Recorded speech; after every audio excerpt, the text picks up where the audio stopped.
Hi there, Audi owners. Today in your 2022 Audi SQ5, we're going to be taking a look at and showing you how to install the EcoHitch Class 3 2-inch trailer hitch receiver. And this is what our hitch looks like when it's installed.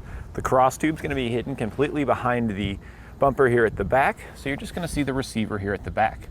And it really does, I like the way that it kind of sticks out. It doesn't stick out past the bumper, kind of flows right into it. There's an opening cut out here that is existing in the bumper already of your Audi, so it just kind of fits right through there. There's no modifications we had to make to the fascia for it to fit through, so that's really nice. It looks very nice on here.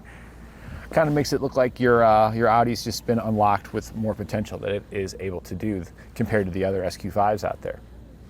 This is a Class 3 2-inch by 2-inch receiver, so it's going to be great for all of your towing needs, whether you're wanting to use it for accessories or if you're actually wanting to pull a trailer with it. The accessories that you'll equip onto your hitch here, whether it's a bike rack or a ball mount, will secure with a 5/8 inch hitch pin and clip. Now, one doesn't come included with the hitch, but we've got plenty available here at eTrailer, and you can also get locking ones to protect your investment. On bottom, we've got plate style safety chain loops with a moderate sized opening that should accommodate just about every shape, size, and style of safety chain. Our small one can go on there with ease, and our big guy here also has no problem. This hitch features a 750-pound tongue weight, which is the force going down on top of the receiver. And with 750 pounds available to it, you really have a lot of potential there. You could use a 4-bike platform rack, fully loaded up with 4 bikes. You can use the largest cargo carrier that we've got available here at eTrailer, fully loaded up to the max. You just want to keep in mind that your tongue weight is the weight of anything that's in the receiver plus any weight that's loaded on top of it. So that means if it is a bike rack or cargo carrier, it's going to be the weight of the cargo carrier plus any gear you put on it, or like the bike rack is going to be the weight of the bike rack plus all your bikes. But again, with 750, you're likely not going to hit that with those accessories. It also features a 5,000 pound gross towing capacity, which is how much you can pull behind it. And with 5,000 pounds available, you can really pull quite a bit. You could pull a small pop-up camper. Even some of the smaller campers out there might be pullable that are non-pop-up with this. Should be able to pull a moderate sized boat, nothing big, but you know, a little bit bigger than like a John boat or anything. You should be able to pull some of those medium, smaller boats with this as well. Jet skis should be no problem also. Now, as always, I recommend that you verify in your vehicle's owner's manual and ensure you don't exceed any of its towing capacities. Now I've got some measurements for you to help you when deciding on accessories. From the ground to the top inside edge of our receiver tube, we're right at about 15 inches. And this is important when determining if you need a drop, a rise, or a raise shank in your accessories. And from the center of our hitch pin hole to the edge of our rear bumper, we're right at about maybe 3 3/4 of an inch. And that's important when determining if your accessories are going to contact the bumper when inserted into the receiver, and if they can be placed in the upright storage position without contacting the bumper. Now that we've covered some of the features of our hitch, why don't you follow along with me in the shop and we'll show you how to get it installed. This hitch is a little bit more involved than your typical truck and vehicle. We are going to have to remove the fascia here at the back in order to install it. So this is something that, I mean, it's possible to do it when you get home from work, maybe 5, 6 o'clock, you finish it up by the end of the night. But I would probably recommend that if you're planning on driving this in the morning, maybe wait till a Saturday morning to tackle it. It is something that I would say if you're seasoned at working on vehicles, it's something you can probably do in about 2.5, maybe 3 hours with no problem. But if it's kind of your first time and you're doing it yourself, follow along with the video, it could potentially double that. So just keep that in mind. We'll begin our installation here at the back of the vehicle. In order to install our EcoHitch, the entire fascia here at the back is going to need to be removed. So we're going to go ahead and get this whole thing off of here. There's quite a few fasteners that we're going to have to remove, both outside and inside the vehicle. We got some trim pieces we're going to be taking off, so get ready for a ride. I would say this is a good job for you to start on a Saturday morning to give yourself all day to complete this. It's something that you definitely could do in less than a full day, but if you're not familiar with removing and working on vehicles here, especially removing off body panels, give yourself that extra time. So we got our lift gate open here at the back. On each side, we've got a fastener located right here. We're gonna grab ourselves a T20 Torx, and we're gonna remove each of these.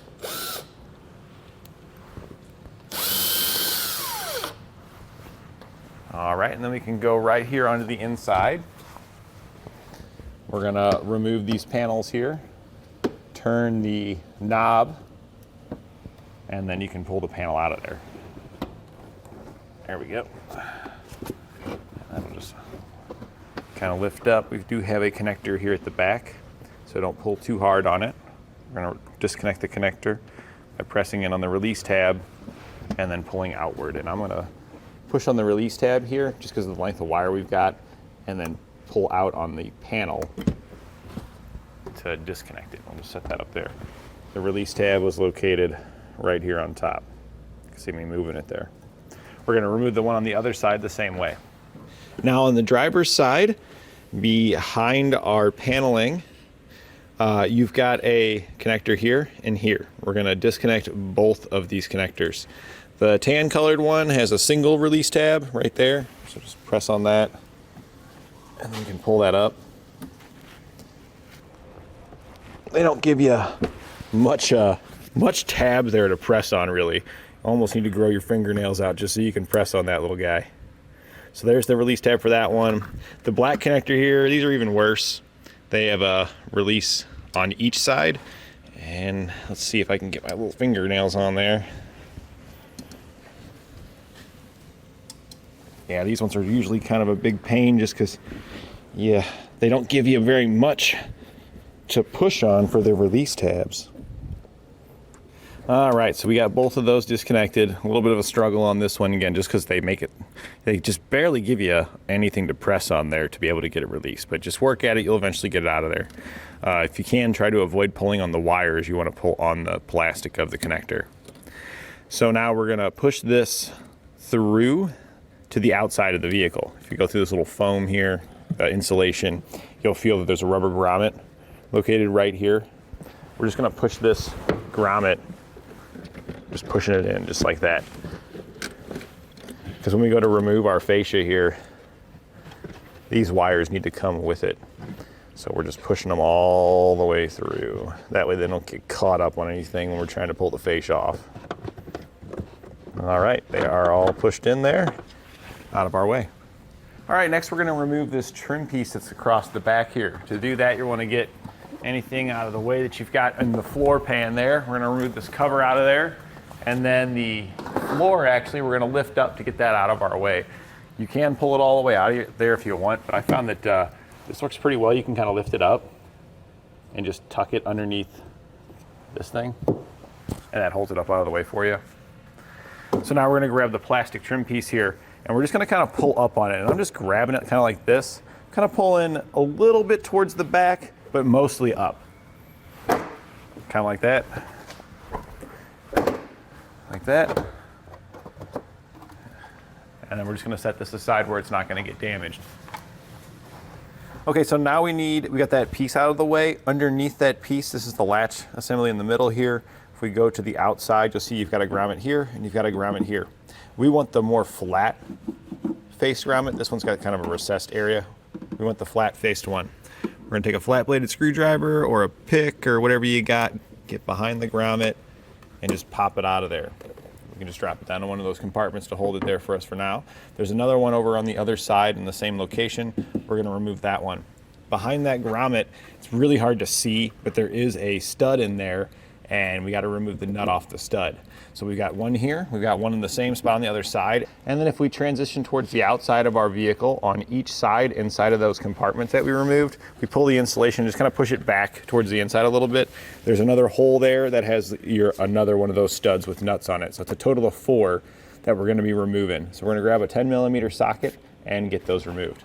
All right guys, so we're gonna go in these holes here to remove those nuts. A swivel socket works out actually pretty nice here. Or a swivel extension. You're gonna need a little extension to be able to probably get in there and get this removed. We got a 10mm on it. You're gonna need a deep well as well because it's a stud that's pretty long with the nut on the end. I got my flashlight right here and I'm using that to look down these little holes because this little hole here actually is like right above the stud and you can use that to help line this up. So I'm just gonna go in the hole with my tool. I'm looking through the little tiny hole here on top, getting that lined up.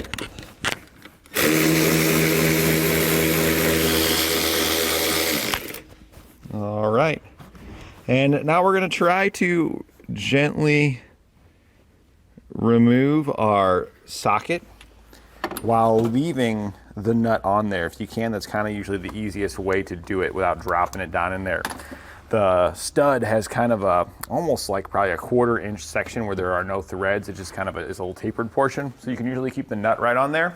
So now we're gonna grab a magnet and we're gonna use this to retrieve that nut so we don't lose it. And once again, use that flashlight as necessary to be able to see in there.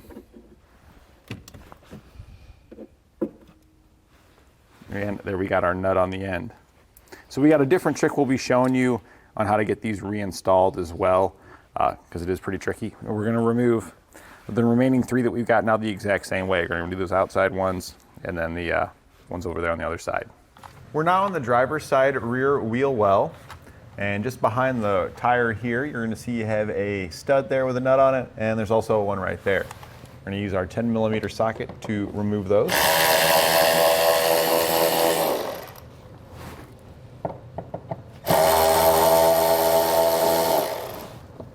And next we're gonna remove our trim on this side. And that's this trim, this ring that runs around here. We don't need to take the whole thing off. We just need to remove it back to the point where we kind of hit this seam here, maybe go a little bit behind it just to keep it out of our way, because there's some fasteners behind this we need to remove. So this piece just kind of pulls out of here. So just kind of grab it from the bottom and just kind of work it on out. If it gets a little stuck, we can grab ourselves a plastic trim tool to assist us with getting that popped out of there. So there's a couple of different style trim tools. I prefer the wider ones in most cases.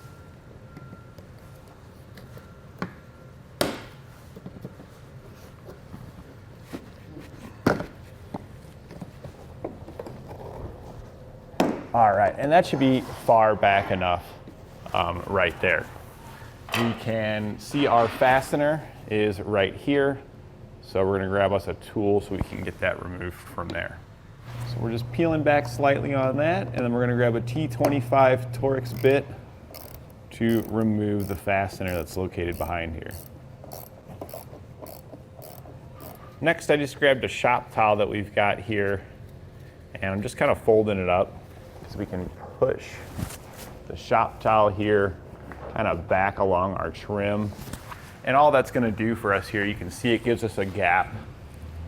Just holds it away for us so when we go to remove our fascia, keeps us so we have room to prevent scratching or any kind of collision between the two components.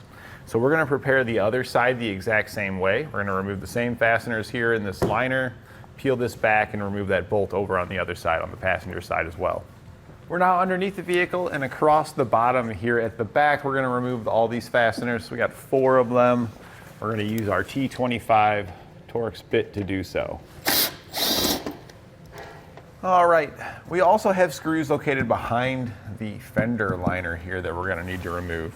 So peel this back and you can kind of pull it away a bit like that, kind of fold it under some.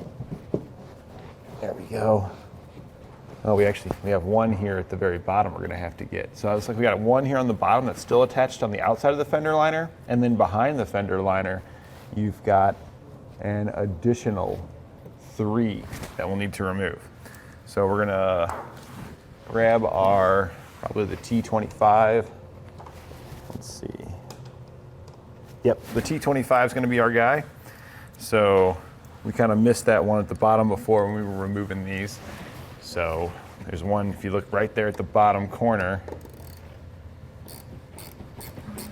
Once we get this one here in the bottom corner removed, that should allow our fender liner to be significantly freer than what it was.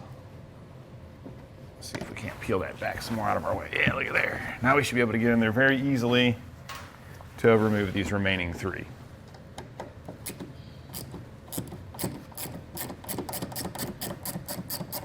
And once we get these removed on this side, we're gonna run over to the other side and remove them over there as well. Now with an extra set of hands on the other side, we're gonna remove our fascia. Starting on the outside, we're gonna peel it back, just like this. And then once we get here towards kind of our light, it just peels straight rearward. to get it removed there. All right, and just double check. We should have all of our wiring disconnected on the inside, hanging out there. Now we're just gonna set it aside where it won't get damaged. All right, so now that we've got our fascia out of the way, the bumper beam has to come off. If we look at this, we've got 4 bolts, 2 on top, 2 on bottom. These lower ones here, you're gonna need an extension going through this hole here. You're probably gonna need an extension going through this one as well. We're gonna start with the top ones though, because there's also a support brace here that's going across, and this is only held by the 2 top bolts. So we're gonna get that out first. So we're just gonna zip that off of there. And we'll zip this one off, and then we'll head over to the other side here to remove these. And then before I pull this last one off of here, I'm gonna grab the beam in the middle, and then we can kind of walk this away. We're gonna set our support brace down. We're not gonna be reinstalling that, so we'll just put that to the side. Then I'm gonna take 1 bolt on each side, and I'm just gonna thread it back in just a turn or 2 on the top outside corner. This way, when I go to remove those lower bolts, this beam here is much heavier than the small support beam that we took off. So when we get those bolts removed, there's no chance of the beam falling off, because if that falls on your foot, you could get hurt. So now we're gonna grab a longer extension. That'll be long enough to pass through there. The one we were using before was a little bit too short. It's gonna be the same size, still a 16 millimeter.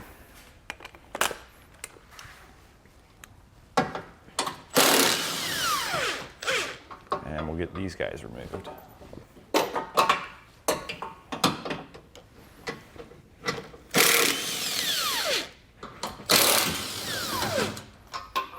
You can see the hitch is already kind of wanting to walk. I mean, not the hitch, the bumper beam's already kind of wanting to walk away from it.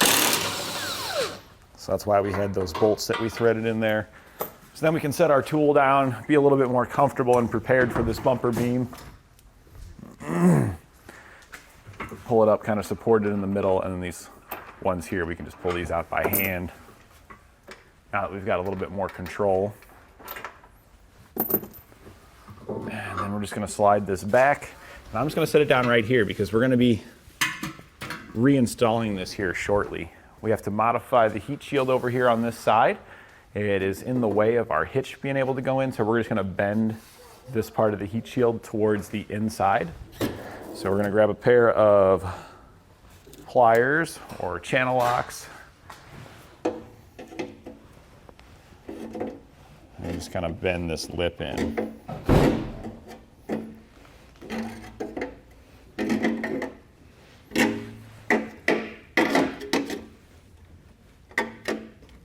There we go, that should be good enough to allow our hitch to clear. So we're gonna go ahead and grab that hitch now. This is something that you may wanna consider grabbing an extra set of hands on. Just because it is heavy, we're gonna have to lift our hitch plus our bumper beam at the same time and then install it.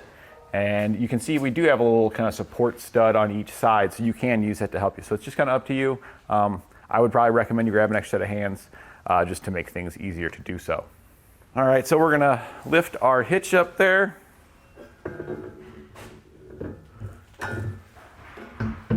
Just like that. We'll then grab our bumper beam and we're gonna put that on next.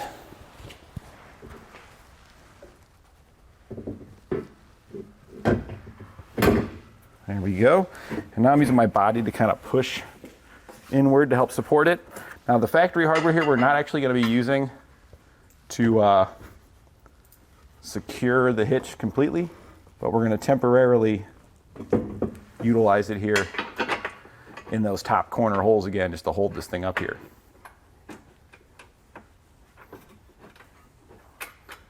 There we go, got one started on that side.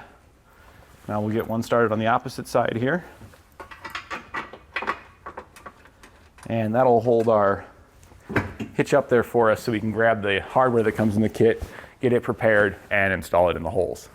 All right, so now we're gonna prepare the bolts. Each bolt is gonna get a lock washer followed by a flat washer. So we're just gonna prepare all these. Just makes it a little bit easier when we go over there to just thread them right in.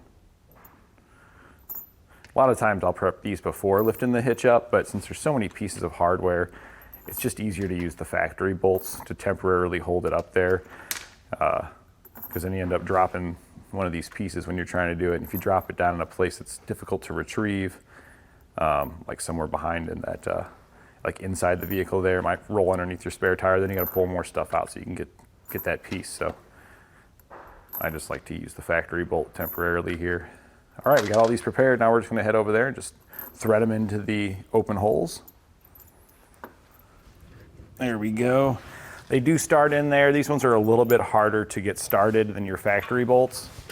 That's just because of the design of the bolt. The factory ones, if we take a look at these, it has a nice taper on it there that just helps it line up with the hole a lot easier. These ones are a little more flat, so they just don't line up as well. So just be careful when you're threading them in here to make sure you don't cross thread them and you do get them started. If you put it in there and you only get like a half a turn on it and then it stops, you'll probably have it cross threaded. So you saw we did remove that factory bolt. That was just a temporary bolt to hold the hitch up for us. All right, we went ahead and got all of our hardware started on each side, pulled that factory bolt out of the corner on each side. This is a 17 millimeter now. They're a little bit bigger in size than your factory bolts that we removed. So we're just gonna zip these down.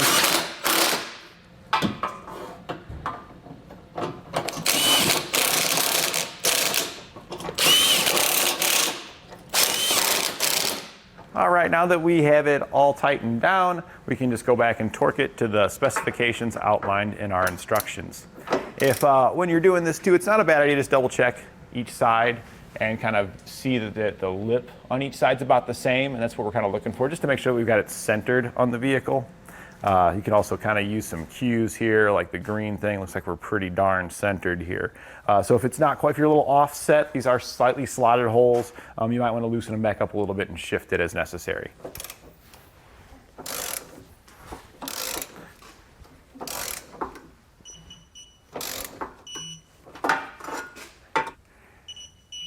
All right, now with an extra set of hands, we're going to reinstall our fascia. Make sure you grab your wiring here and push that back on through.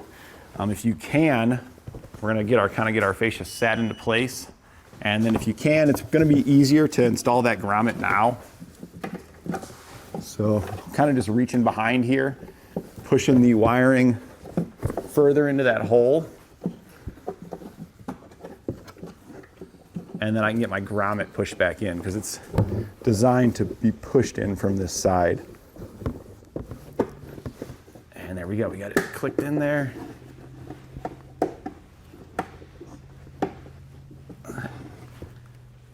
There we go, it's clicked in. So now we'll just bring this into place here.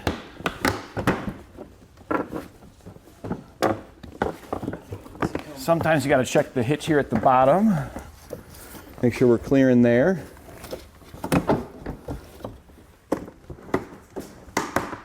All right, this is a pretty challenging one to reinstall. You have to line up all of your studs and get it wrapped around the bottom of this fascia as well. So it's a very, very tight reinstallation.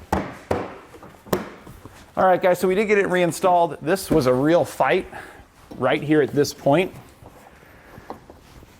So after we installed got that wiring pushed back in, we really struggled in this area here. You kind of have to tip the fascia down a little bit.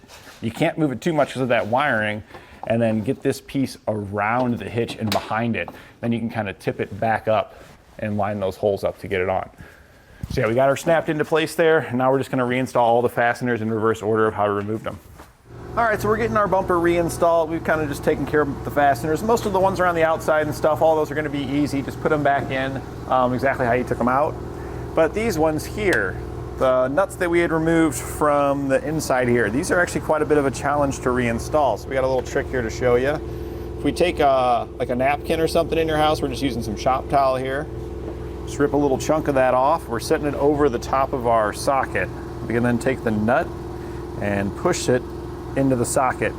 You can see that napkin takes up the gap between the nut and the outer or the inner wall there of our socket, and that'll hold it in there, so that way we can just kind of slide this in and get it started without having to worry about this dropping. So yeah, I've got my napkin in here. I'm just going in the hole, pushing this up to the stud, and then I'm threading it on there. And I do this by hand. I'll get my tool to tighten it down later, but I prefer to do this by hand to make sure that I got it lined up properly. And there we go, we can feel some resistance, so we know for sure that we have threaded it on there. We can just pull it back out. If our paper towel stays inside of there, it's no big deal. It can stay inside of there. It's not gonna cause any rattles or anything. So now we're just gonna repeat that to get the nuts started on each one of these, and then I'll grab my other tool and we'll snug them all the way down. And that completes our installation of EcoHitch's Class 3 2-inch trailer hitch receiver on our 2022 Audi SQ5.